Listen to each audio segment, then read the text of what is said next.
Feature Friday. The freshest. High quality music, My high God. quality bands. Welcome to Feature Friday. Correct. if I Brought could- to you by Wish. Can I just say, Yeah. this is not a sponsor or anything. It We felt just like a love- sponsorship. I just love Wish. It's just Wish. I love Wish, and I found out about Dilaw a while back. like a few months ago. And I've been wanting to review them on the channel to share our thoughts. Me too. God, And I hope they don't block by shit. yung lahat arrangement. They've been playing in a lot of Oh look, they're festivals. popular. Bro, I didn't know they were that popular. I thought they were pretty, I love them.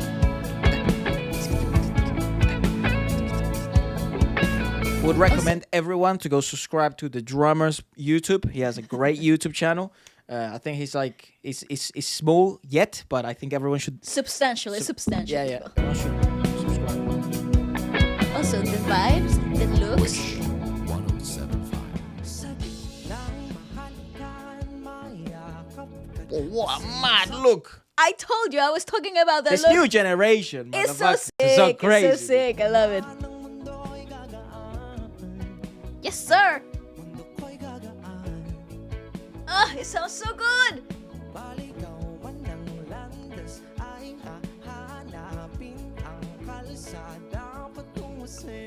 I hope they blow it up with this song.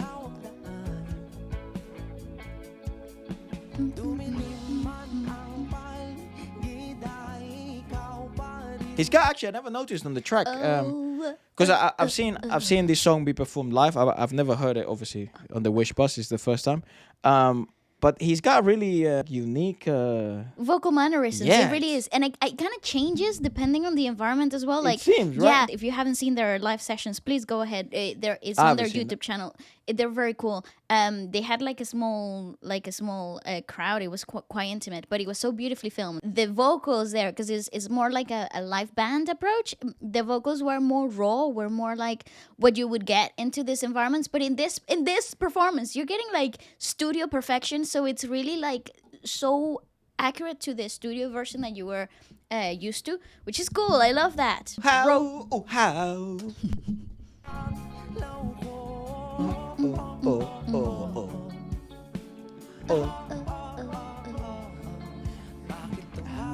Sayo, sayo.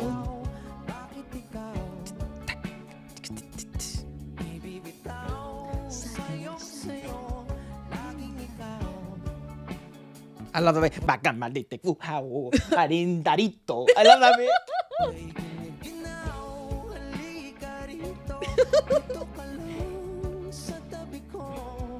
He's very good. Uhaw. They're very fucking famous, eh? Yeah, I was just gonna say. I thought It they were also like. seems like they're People very famous know. amongst a specific demographic, like a young. You I know think what I they mean? really blew up.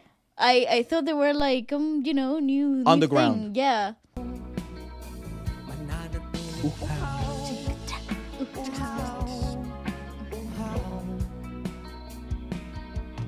See, that's the type of vocal support you really need in this kind of like vocal environment.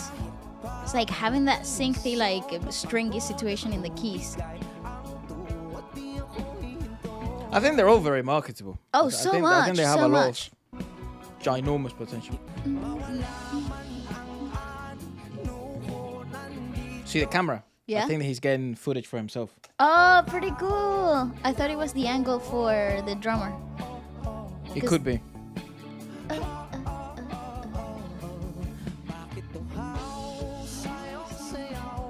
Yeah, I think it's just footage for. I think.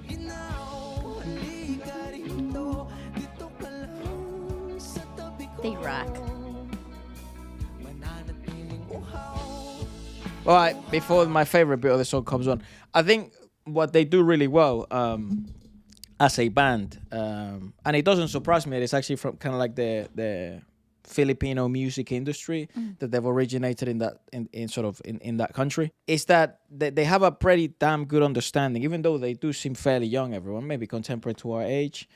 So I do presume that the mileage they have is presumably on the lower end in comparison to some of like other bands. But they have a very good understanding of accompaniment to the singer. Correct. Yes. And they have a really good understanding of big, like unison, like they all very clear on the specific sound that the band has. Correct. What is the band's sound? And they all seem to have a very good, clear, congruent answer to that, which makes it sound like, oh, that's the Dilaw sound. Even if you listen to the most recent track, I think it's called Kaloy or something like that, you start to see, oh, they do have a sound, they do have an image, they do have there's a signature to them, That's which right. is really cool, because the more you listen to new music, the more you listen to different industries around the world, the more you get to understand that finding that signature sound that represents the band or the singer or the artist in specific is something really critical, because that's what's gonna put you above everything else that's happening, regardless of what type of music industry you're developing yourself as an artist.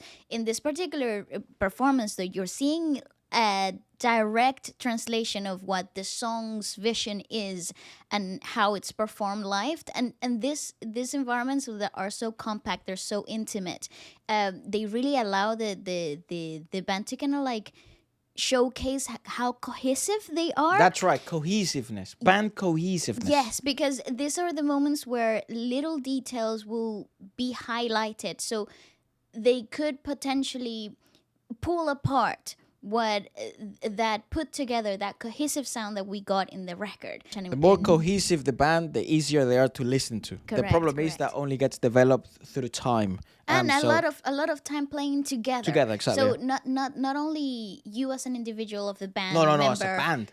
playing a lot of times. No, it's like together and Yep. like learning to read each other's cues on the go.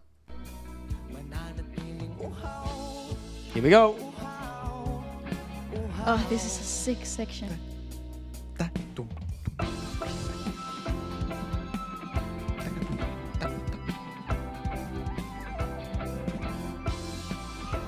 nice.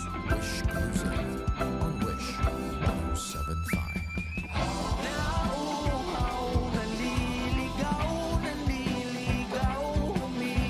I love this build up.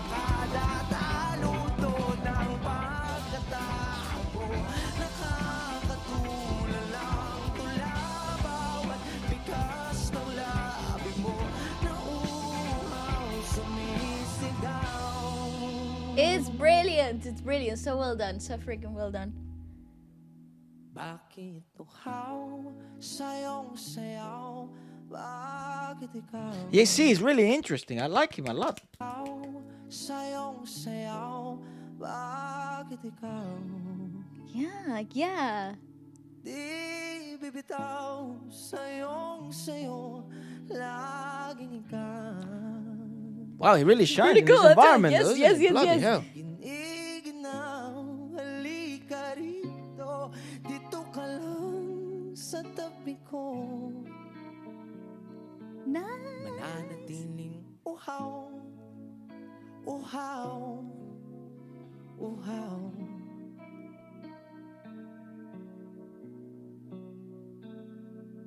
Cool. They rock. The seventh.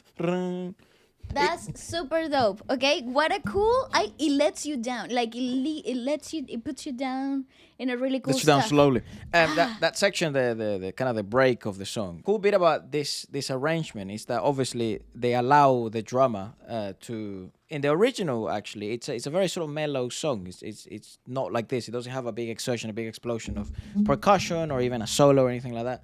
And for live, it may not be the best sort of a song. Studio version, it might be really good for someone that's sort of streamable. It's very streamable, but for the live version, they needed something extra, and that's why I think they came up with this arrangement.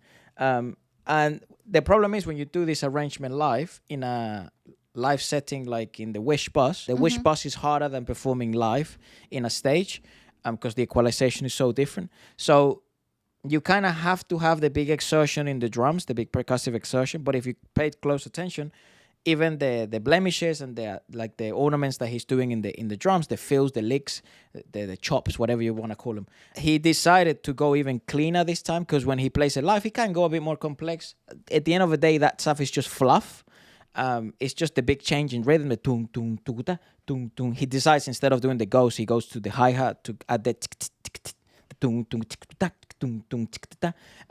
So it makes sense that in the Wish bus, instead of doing kind of there's a long fill in the middle, right? The tung taka tuku tuku tuku taka tuku tuku taka tuku taka taka tung tung tuku ta. Instead of doing it so complex, he's just sort of very clean, especially because you're working in an electric drums, and just let the singer and the keyboard be the protagonists. In the Wish Bus, I think the drummers that do really well in the Wish Bus, the musicians that do really well in the Wish Bus, are the musicians that truly understand music, because they understand. First, they're adaptable. They understand different environments require different playing. Number two, they understand that you're not the singer. You're not the protagonist of the story. You're not the soloist. You're an accompaniment. You're a band. And even if you are part of the band as a focus part of the song itself, the understanding of that this environment isn't made for the most percussive, crazy environment is really It's made for clean rhythm. Correct. And bass lines, same. And it's hard to calibrate, I think, also for the singers as well, because these performances in the Wish Bus are so exposing. You really have to learn how to calibrate what exactly you are performing, which is delicate. It's a delicate and I'll tell you what, situation. The biggest downfall of a band, especially young bands, it's the protagonist syndrome, that everyone wants to be the star.